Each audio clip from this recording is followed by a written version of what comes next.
Thanks for joining us here on 23 ABC News. I'm Veronica Morley, your senior reporter. 7 years after 5-year-old Kason Guyton was shot and killed, the man convicted for that shooting, Jonathan Knight, was sentenced to life in prison without the possibility of parole. After the sentencing was read, Knight, speaking for the first time publicly in this trial, denied his involvement.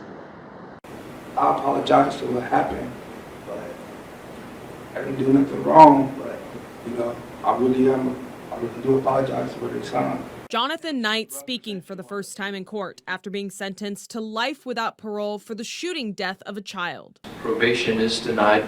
You are sentenced to the Department of Corrections for the upper term prescribed by law of life without the possibility of parole. The shooting took place on February 23, 2017. The prosecution arguing that Knight, a documented member of the West Side Crips, was angry at a rival gang following an altercation at the Valley Plaza Mall. Prosecutor Eric Smith attempted to prove that Knight and his cousin Jeremy King planned to retaliate, with King driving the vehicle that Knight shot out of. The two came across a car driven by Davon Vercher, an alleged East Side Crips member. Vercher was driving with his girlfriend's children, 5-year-old Kason and his 7-year-old brother, Brighton Guyton Jr., in the back seat. We do it for this day, for the families. We don't do it for ourselves. We do it so that they can see the person that affected their family, destroyed their family in custody. Kason was fatally shot while his brother BJ was struck in the leg. Knight was convicted on 11 out of 12 counts, including murder and attempted murder. Along with life without parole, his sentences included 25 years to life, 111 years to life, 126 years to life, 111 years to life, and 10 years.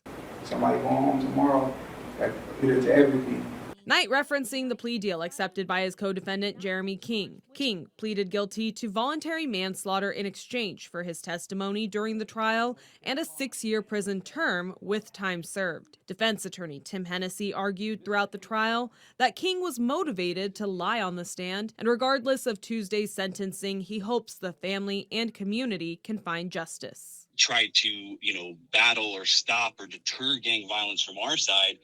When one guy gets the book thrown at him and the other guy just as culpable walks, I just think that my concern is what that sends to the community as to how gang violence is being treated. Kason Guyton was a child full of promise, full of life, beloved by all those who knew him and had come in contact with him. And King is scheduled to be sentenced Wednesday morning. Due to time served, it's likely he will be released soon after. In Bakersfield, I'm Veronica Morley, your senior reporter.